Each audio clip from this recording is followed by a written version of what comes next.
ಕನ್ನಡ ಪದಗಳ ಶ್ರೀಮಂತ ನಾಯಕಿ ಅಪರ್ಣ ಇಂದು ಎಲ್ಲರನ್ನು ಅಗಲಿ ಪಂಚಭೂತಗಳಲ್ಲಿ ಲೀನವಾಗಿಬಿಟ್ಟಿದ್ದಾರೆ.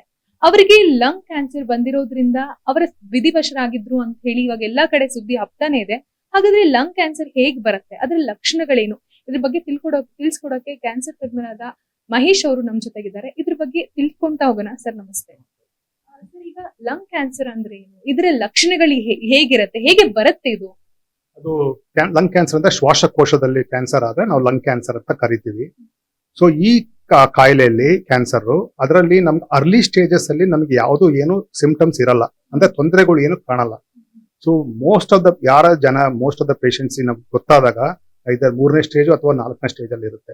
ಸೊ ಅರ್ಲಿ ಸ್ಟೇಜಸ್ ಸಮ್ಟೈಮ್ಸ್ ಅದು ಟ್ಯೂಬಲ್ ಡೆವಲಪ್ ಆದಾಗ ಸಮ್ಟೈಮ್ಸ್ ಏನಾಗುತ್ತೆ, ಈಗ ಪರ್ಸಿಸ್ಟೆಂಟ್ ಕಾಫ್, ಕೆಮ್ಮು, ಅಥವಾ ಕಫದಲ್ಲಿ ರಕ್ತ, ಅಥವಾ ಅವ್ರಿಗೆ ನಿಮೋನಿಯಾ ಆಗಿರುತ್ತೆ, ನಿಮೋನಿಯಾ ಇಂಪ್ರೂವ್ಮೆಂಟೇ ಆಗಲ್ಲ. ಸೊ ಆ ತರ ಇದ್ದಾಗ ನಾವು ಅದನ್ನ ಜಾಸ್ತಿ ಇನ್ವೆಸ್ಟಿಗೇಷನ್, ಕರೆಕ್ಟ್ ಆಗಿ ಪ್ರಾಪರ್ ಆಗಿ ಇನ್ವೆಸ್ಟಿಗೇಷನ್ ಮಾಡಿ ಡಯಾಗ್ನೋಸ್ ಮಾಡೋದು ಬಹಳ ಇಂಪಾರ್ಟೆಂಟ್. ಇಲ್ಲ ಅಂದ್ರೆ ಮೆಜಾರಿಟಿ ಆಫ್ ದ ಪೇಷಂಟ್ಸ್ ಬರೋರು ಅವ್ರಿಗೆ ಏನು ತೊಂದರೆ ಅಂತ ಗೊತ್ತಿರಲ್ಲ. ಅವ್ರು ಬಂದಾಗ ಆಲ್ರೆಡಿ ಸ್ಪ್ರೆಡ್ ಆಗಿರುತ್ತೆ. ಸೊ ಅವ್ರು ಬರೋದೇನಕ್ಕೆ ಹೆಡ್ ಏಕು, ಬೋನ್ ಪೇನು ಅಂತ ಈ ತರ ಪ್ರಾಬ್ಲಮ್ಸ್ ಬರ್ತಾರೆ. ನಾವು ಅದನ್ನ ಟೆಸ್ಟ್ ಮಾಡಿದಾಗ ಗೊತ್ತಾಗುತ್ತೆ ಲಂಗ್ ಕ್ಯಾನ್ಸರ್ ಇದೆ ಅಂತ. ಸೊ ಇದಕ್ಕೋಸ್ಕರನೇ ಅರ್ಲಿ ಸ್ಟೇಜಸ್ ಅಲ್ಲಿ ಡಿಟೆಕ್ಟ್ ಆದ ಏನೋ ತೊಂದರೆ ಇದ್ರೆ ಇಮಿಡಿಯೇಟ್ ಆಗಿ ಟೆಸ್ಟ್ ಮಾಡ್ಕೊಂಡು ಅದನ್ನ ಚೆಕ್ಅಪ್ ಮಾಡ್ಕೊಂಡು, ಯಾಕಂದ್ರೆ ಒಳ್ಳೆ ಟ್ರೀಟ್ಮೆಂಟ್ ಅವೈಲೇಬಲ್ ಇದೆ. That is the important. Lung cancer ಅಂತ ಬರೋದಕ್ಕೆ ರೀಸನ್ ಏನು ಸರ್, ಕಾರಣಗಳೇನಿರಬಹುದು? ಮೋಸ್ಟ್ ಕಾಮನ್ ಕಾಸ್ ಅಂದ್ರೆ smoking. So smoking is the most common cause. Almost 90% of the causes of cancer is in lung cancer is smoking. So hangandre smoke madilla andre cancer baralla antalla. Even non-smokers also can get cancers also. And other reasons like industrial pollutants agli, even ನಮ್ಮ atmosphere food agli, even pollutions agli, if they are working in a very polluted air, all the athra ella iddaga ಅವ್ರಿಗೂ lung cancer ಬರೋ risk ಇರುತ್ತೆ. ಇದು ಬಿಟ್ರೆ ಲಕ್ಷಣಗಳು ಏನ್ ಕಾಣಿಸ್ಕೊಳ್ಳುತ್ತೆ? Cure ಆಗ್ಬೇಕಂತ ಹೇಳಿದ್ರೆ ಆ ಮನುಷ್ಯ, ಕ್ಯಾನ್ಸರ್ ಬಂದಿರುವಂತಹ ಮನುಷ್ಯ ಯಾವ ರೀತಿ ಸ್ಟೆಪ್ ತಗೋಬೇಕಾಗತ್ತೆ ಸರ್? ಅಲ್ಲ, ಈ ತರ ತೊಂದರೆ ಇದ್ದಾಗ ಅವ್ರು ಹೋಗಿ ಟೆಸ್ಟ್ಗಳು ಮಾಡಿಸ್ಬೇಕು, ಇನ್ವೆಸ್ಟಿಗೇಷನ್ಸ್ ಮಾಡಬೇಕು. ನಾವೆಲ್ಲ ಇನ್ವೆಸ್ಟಿಗೇಷನ್ ಮಾಡಿ CT ಸ್ಕ್ಯಾನ್ ಮಾಡಿಸ್ತೀವಿ. ಆಮೇಲೆ ಅದೇನ ರಿಕ್ವೈರ್ಡ್ ಇದ್ರೆ ಪೆಟ್ ಸ್ಕ್ಯಾನ್ ಅಂತ ಮಾಡಿಸ್ತೀವಿ. ಆಮೇಲೆ ಬಯಾಪ್ಸಿ ಎಲ್ಲ ಮಾಡ್ತೀವಿ. ಇವಾಗೆಲ್ಲ ಮಾಲಿಕ್ಯುಲರ್ ಟೆಸ್ಟ್ ತುಂಬಾ ಒಳ್ಳೆ ಟೆಸ್ಟ್ಗಳು ಅವೈಲೇಬಲ್ ಇದೆ. ಅವೆಲ್ಲ ಮಾಡಿ ಅದು ಯಾವ ತರ ಟ್ರೀಟ್ಮೆಂಟ್ ಕೊಡಬೇಕು ಅಂತ ಬಹಳ ಪರ್ಸನಲೈಸ್ ಟ್ರೀಟ್ಮೆಂಟ್ ಕೊಡ್ಬೋದು. ಸೊ ಇದ್ರಲ್ಲಿ ಏನಾಗುತ್ತೆ, ನಾವು ಎಲ್ಲ ಟೆಸ್ಟ್ ಮಾಡಿದಾಗ ಫಸ್ಟ್ ಅಂಡ್ ಸೆಕೆಂಡ್ ಸ್ಟೇಜ್ ಅಲ್ಲಿ ಇದ್ರೆ ಸರ್ಜರಿ ವೆರಿ ಇಂಪಾರ್ಟೆಂಟ್. ಸರ್ಜರಿ ಮಾಡಿ ನಾವು ಮೋಸ್ಟ್ಲಿ ಕೀಮೋಥೆರಪಿನೂ ಕೊಡ್ತೀವಿ ಅವ್ರಿಗೆ. ಸೊ ಅದು 3ನೇ ಸ್ಟೇಜ್ ಅಲ್ಲಿ ಇದ್ದಾಗ ನಾವು ಯೂಶಲಿ ಜನರಲಿ ಸರ್ಜರಿ ಮಾಡಲ್ಲ, ಐದರ್ ಕೀಮೋಥೆರಪಿ ಪ್ಲಸ್ ರೇಡಿಯೋಥೆರಪಿ ಕೊಡ್ತೀವಿ. 4th ಸ್ಟೇಜ್ ಅಲ್ಲಿ ಇದ್ರೆ ಬರೇ ಐದರ್ ಕೀಮೋಥೆರಪಿ ಅಥವಾ ಇವಾಗ ಟಾರ್ಗೆಟೆಡ್ ಡ್ರಗ್ಸ್ ಅಂತ ಬಂದಿದೆ, ಪ್ಲಸ್ ಇಮ್ಯುನೋಥೆರಪಿ ಅಂತ. ಇವೆಲ್ಲ ತುಂಬಾ ಅಡ್ವಾನ್ಸ್ಮೆಂಟ್ ಇದೆ ಈಗೆಲ್ಲ. ಇವಾಗ ಲಂಗ್ ಕ್ಯಾನ್ಸರ್ ಬಂದಿದೆ ನಮಗೆ ಅಂತ ಹೇಳಿ ಗೊತ್ತಾಗ್ಬೇಕಂತ ಹೇಳಿದ್ರೆ ಆ ರೋಗಿಗೆ ಕಾಣಿಸ್ಕೊಳ್ಳುವ ಒಂದು ಮೊದಲನೇ ಸ್ಟೆಪ್ ಏನು, ಒಂದು ಮೊದಲನೇ ಹಂತ ಹೇಗಿರುತ್ತೆ ಅವರ ಒಂದು ಜೀವನ ಶೈಲಿಯಲ್ಲಿ ಅಂತ ಹೇಳಿ? ಮೋಸ್ಟ್ ಕಾಮನ್ ಅಂದ್ರೆ ಅದೇ ಒಂದು ಅಲಾರ್ಮಿಂಗ್ ಸೈನ್ಸ್ ಅಂದ್ರೆ ಕೆಮ್ಮು. ಈಗ ತುಂಬಾ ಕೆಮ್ಮು ಬರ್ತಾ ಇದ್ರೆ, ಕಫದಲ್ಲಿ ರಕ್ತ ಬರ್ತಾ ಇದ್ರೆ, these are some of the early signs. ಇವಾಗ ಬಂದಿದೆ ಅಂತ ಗೊತ್ತಾಯ್ತು, ಅಡ್ವಾನ್ಸ್ ಟೆಕ್ನಾಲಜಿ ಏನಾದ್ರು ಮೊದ್ಲಿಗಿಂತ ಕಂಪೇರ್ ಮಾಡಿದ್ರೆ ಈಗಿನ ಅಡ್ವಾನ್ಸ್ ಟೆಕ್ನಾಲಜಿ ಬಂದಿದೆ, ಹೇಗಿರುತ್ತೆ ಸರ್? ಈ ಅಡ್ವಾನ್ಸ್ ಟೆಕ್ನಾಲಜಿ ಹೇಗಿರುತ್ತೆ, ಹೇಗ್ ವರ್ಕ್ ಆಗುತ್ತೆ? ಇವಾಗ ಮುಂಚೆಗೆ ಕಂಪೇರ್ ಮಾಡಿದ್ರೆ, ಮುಂಚೆ ಫಾರ್ ಎಕ್ಸಾಂಪಲ್ 4th ಸ್ಟೇಜ್ ಅಲ್ಲಿ ಇರೋ ಕ್ಯಾನ್ಸರ್ ಅನ್ಕೊಳ್ಳಿ ಒಬ್ರಿಗೆ ಬಂದಿದೆ. ಸೊ ನಾವು 5 years ಬ್ಯಾಕ್, ಅದಕ್ಕಿಂತ ಮುಂಚೆ 10 years ಬ್ಯಾಕ್ ಎಲ್ಲ ಇದ್ರೆ ಅವ್ರು 1 ವರ್ಷಕ್ಕಿಂತ ಜಾಸ್ತಿ ಸರ್ವೈವ್ ಆಗ್ತಾ ಇರ್ಲಿಲ್ಲ. ನಾವು ಏನು ಅಷ್ಟು ಅಗ್ರೆಸಿವ್ ಆಗಿ ಟ್ರೀಟ್ಮೆಂಟು ಮಾಡ್ತಾ ಇರ್ಲಿಲ್ಲ.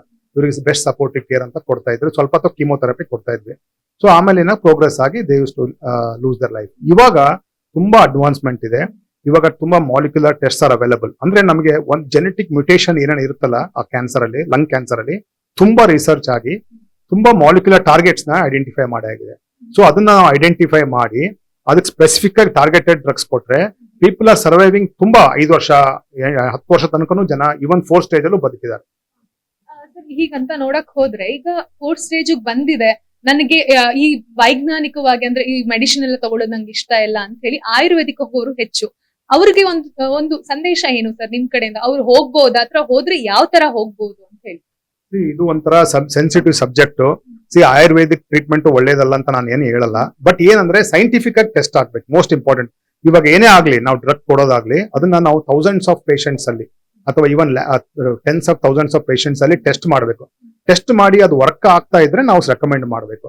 ಸೊ ಆಯುರ್ವೇದಿಕ್ ಡ್ರಗ್ಸ್ ಅಲ್ಲೂ ಇರ್ಬೋದು ಒಳ್ಳೆ ಡ್ರಗ್ಸ್, ಬಟ್ ಅದು ಒಳ್ಳೆ ಸೈಂಟಿಫಿಕ್ ಟೆಸ್ಟ್ ಅವೈಲೇಬಲ್ ಇದ್ರೆ ತಗೊಳೋದ್ರಲ್ಲಿ ಏನು ತೊಂದರೆ ಇಲ್ಲ. ಇವಾಗ ಸಾಮಾನ್ಯವಾಗಿ ಕ್ಯಾನ್ಸರ್ ಸಂಖ್ಯೆ ಜಾಸ್ತಿ ಆಗ್ತಾನೆ ಇದೆ. ಒಂದು 100 ಜನರಲ್ಲಿ, ಒಂದು ತಿಂಗಳಿಗೆ ಒಂದು 100 ಜನರಲ್ಲಿ ಆಯುರ್ವೇದಿಕ್ ಟ್ರೀಟ್ಮೆಂಟ್ ಬ್ಲೈಂಡ್ ಆಗಿ ತಗೊಳೋದು ತುಂಬಾ ತಪ್ಪು. ಯಾಕಂದ್ರೆ ತುಂಬಾ ಸೈಂಟಿಫಿಕ್ ಟೆಸ್ಟ್ ಅವೈಲಬಿಲಿಟಿ ಇಲ್ಲ. ಸೊ ಅದನ್ನೆಲ್ಲ ನೀವು ನೋಡ್ಕೊಂಡು, ಬಿಕಾಸ್ ಅರ್ಲಿ ಸ್ಟೇಜ್ ಅಲ್ಲಿ ಆಗ್ಲಿ, ಇವನ್ ಯಾಕಂದ್ರೆ ಇವಾಗ ಹೇಳಿನಲ್ಲ 5 ಇಯರ್ಸ್ ತನಕ ಬದುಕೋ ಚಾನ್ಸಸ್ ಇದೆ, 10 ಇಯರ್ಸ್ ತನಕನು. ಸೊ ನೀವು correct targeted drugs, molecular testing ಎಲ್ಲ ಮಾಡಿ ಟ್ರೀಟ್ಮೆಂಟ್ ತಗೊಂಡ್ರೆ ನೀವು ಸರ್ವೈವ್ ಆಗೋ ಚಾನ್ಸಸ್ ಜಾಸ್ತಿ ಇದೆ. So that is very very important. So ಈ ಅಡ್ವಾನ್ಸ್ ಟ್ರೀಟ್ಮೆಂಟ್ ನ ಬೆನಿಫಿಟ್ ತಗೊಳೋದು ಬಹಳ ಬಹಳ ಇಂಪಾರ್ಟೆಂಟ್.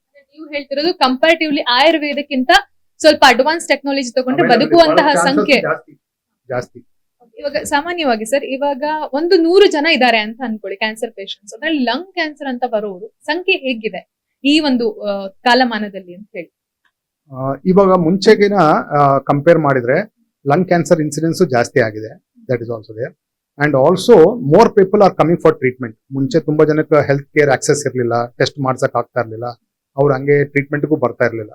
ಇವಾಗ ತುಂಬಾ ಜನ ಟ್ರೀಟ್ಮೆಂಟ್ ಗೆ ಬರ್ತಾ ಇದ್ದಾರೆ. Plus invest, because access, health care access ಚೆನ್ನಾಗಿದೆ, ಪಾಪ್ಯುಲೇಷನ್ ಜಾಸ್ತಿ ಆಗಿದೆ. ಸೊ ನಮ್ಮ ಇನ್ಸಿಡೆನ್ಸ್ ಎಲ್ಲ ಜಾಸ್ತಿ ಆಗ್ತಾ ಇದೆ.